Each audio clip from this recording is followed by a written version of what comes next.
Certo dia, percebi que a maioria das pessoas apenas respira, come, realiza suas funções vitais. Percebi que não vivem, apenas sobrevivem. A diferença de um para o outro é a intensidade. A pessoa que sobrevive é que nem a maioria. Acorda, come, trabalha, come, descansa, come, dorme. Isso é a sobrevivência. A pessoa que vive está aproveitando tudo ao seu redor. Tem alegrias, tem disposição, tem motivação. Faz tudo que uma pessoa sobrevive faz e ainda mais. Não houve barulho na noite após o dia que percebi isso. Mas não era um silêncio agradável como o da maioria das noites. Era um silêncio mórbido, intragável, como se não houvesse nenhum outro som no mundo. Era como se o mundo estivesse vazio, como se nem ar houvesse mais. Havia apenas meus pensamentos, e isso era assustador. Foi uma noite tão estranha e intensa que não me dei conta de quando dormi e muito menos de quando acordei. Meu corpo estava descansado pela manhã, mas meus pensamentos continuavam fluindo torrencialmente, dando sequência ao último raciocínio antes do sono. Ao que parece, não ocorreram sonhos também. Por algum motivo, não consegui prestar atenção em nada durante esse dia. Liguei o botão automático e fui sobreviver. Meu corpo trabalhava perfeitamente, como um verdadeiro computador ordenado a executar determinada tarefa, sem demora e sem falhas. Mas minha mente parecia ter se deslocado.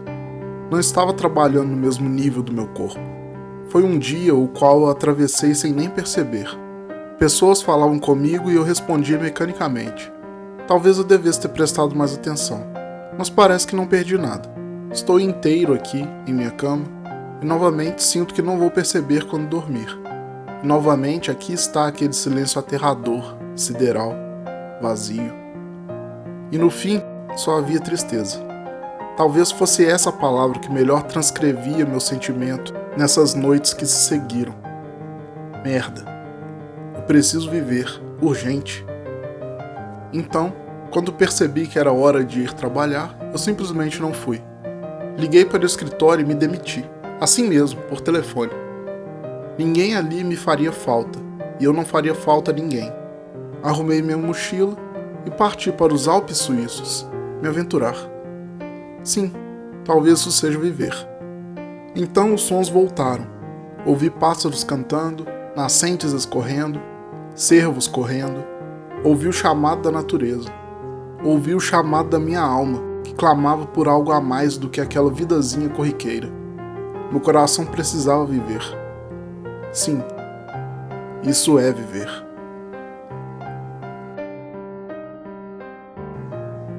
Olá. Meu nome é Pedro, essa aqui é a vida de um notívago comum.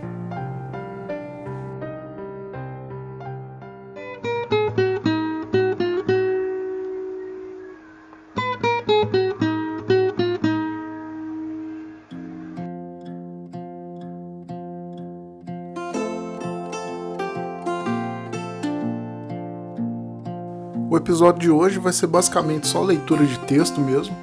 Comecei com esse texto inicial aí, depois vai ter um poema, depois mais um texto e um poema para finalizar. Então segue agora o primeiro poema.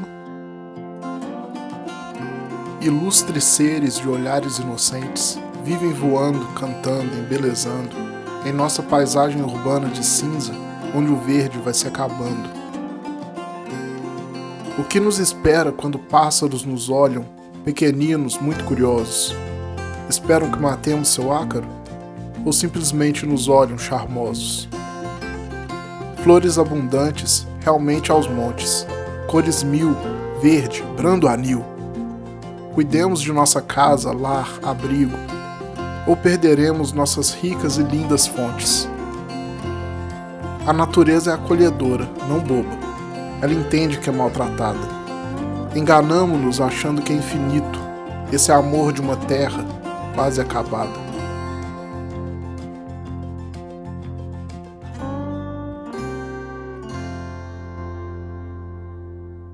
E agora o segundo texto.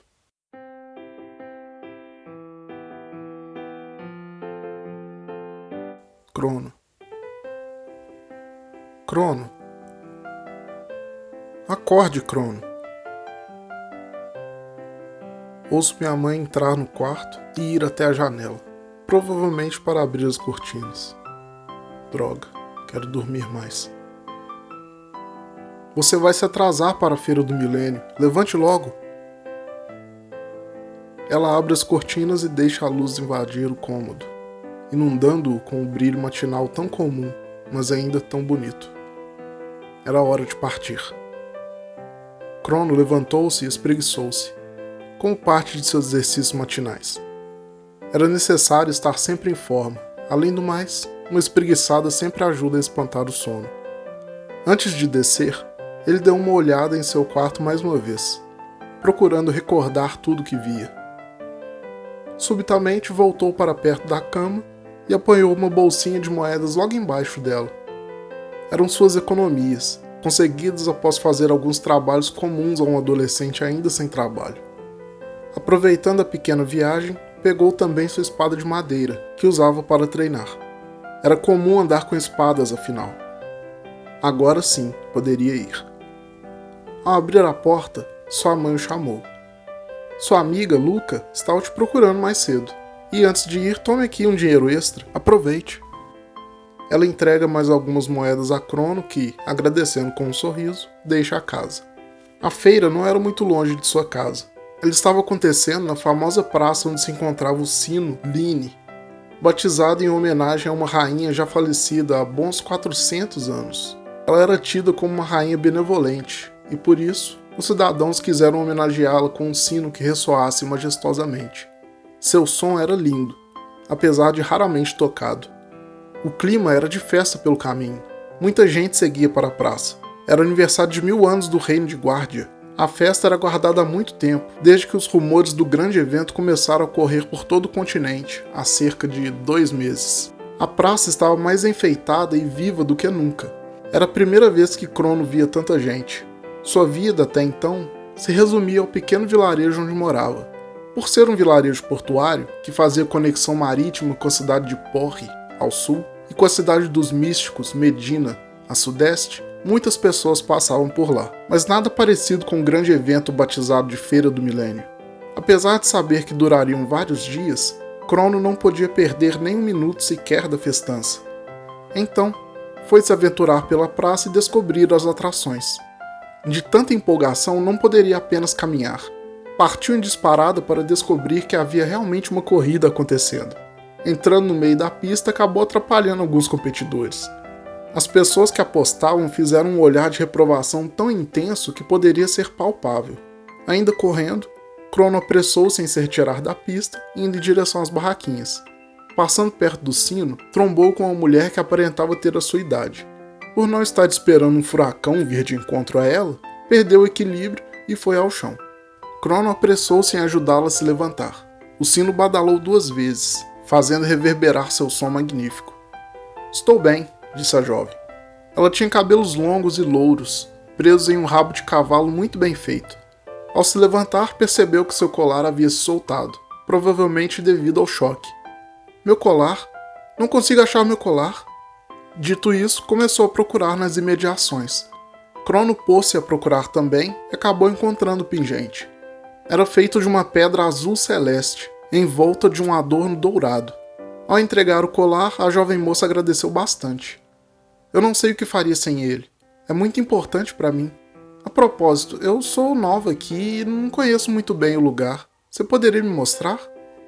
A ideia de ter uma companhia pareceu muito agradável, de forma que Crono concordou sem pestanejar.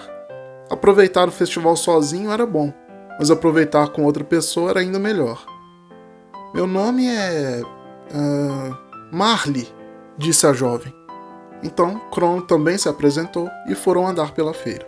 Passaram por várias barraquinhas, participaram de um concurso de beber refrigerante, fizeram um jogo de adivinhação em uma tenda misteriosa, viram uma dança que deveria imitar a pré-história e até mesmo comeram de graça. Aparentemente, alguém esqueceu um lanche em cima de uma mesa. Por fim, passaram perto de uma tenda que vendia alguns artigos bélicos, como sabres e arcos. Crono gostaria de comprar uma espada de verdade, pois logo deveria sair para andar pelo mundo. Não era exatamente seguro viajar com apenas uma espada de madeira. Comprou um sabre comum e se deu por satisfeito. Prestes a irem para o lado mais afastado da praça, onde Luca deveria estar, o vendedor chamou pela dupla. Antes de irem, gostaria de saber uma coisa. Eu posso comprar o colar da jovem moça? Marley, um pouco incomodada com o pedido, deu um passo para trás e negou com a cabeça. Não quis nem falar com o vendedor. O colar, sobretudo pingente, tinha um significado importante para ela. Mas é claro que não. Desculpe-me pela pergunta estranha. Cuide bem do seu colar, senhorita. Com isso, partiram enfim para ver o grande espetáculo de Luca.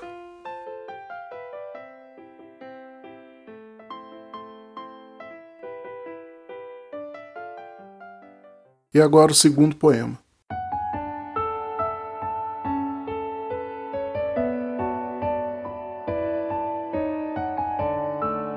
Já se foi o tempo solitário, agora está guardado no armário, e lá ficará, recordando a história, de uma época que só existe na memória. Decisões precipitadas, escolhas mal feitas, morais achatadas, promessas desfeitas. Ainda assim, a força existe. Ainda assim, a vontade persiste. E pouco a pouco, o caminho se abriu. E pouco a pouco, a esperança fluiu. Esse lindo passarinho preto escolheu logo o meu poleiro. E agora eu construo esse viveiro, com muito amor, carinho e chamego. Em 3 meses, assinamos um certo contrato, regulando bons tratos, e sem mais delongas, nos amamos. Em 6 meses prometemos, nunca ficarmos à mercê do destino, pois nós sabemos, nada separa Jampé.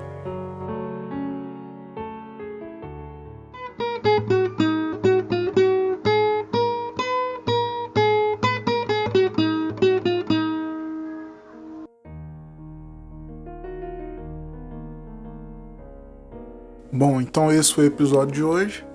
Um episódio bem literário, né? Me deu vontade de compartilhar aí muitas das coisas que eu costumo escrever, ou que eu costumava escrever.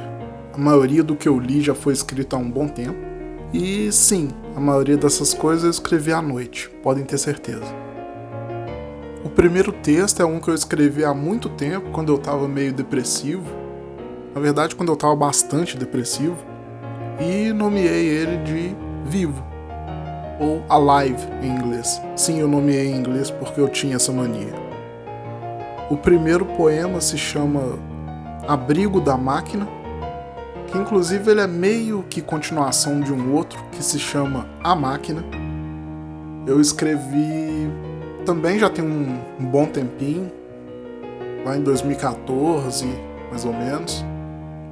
Esse segundo texto ele já é um pouco mais recente, ele é de 2017, que sou eu tentando criar uma narrativa do jogo Chrono Trigger. Aquilo que eu narrei são basicamente os primeiros 10 minutos de jogo, ou menos, dependendo do jogador. E o segundo poema eu fiz para minha namorada. Sim, eu sou romântico. E o título é apenas uma letra, J. E pro próximo episódio, vou contar aí uma história de uma noite muito inusitada. Bom, então é isso. Obrigado por ter escutado até aqui e até a próxima.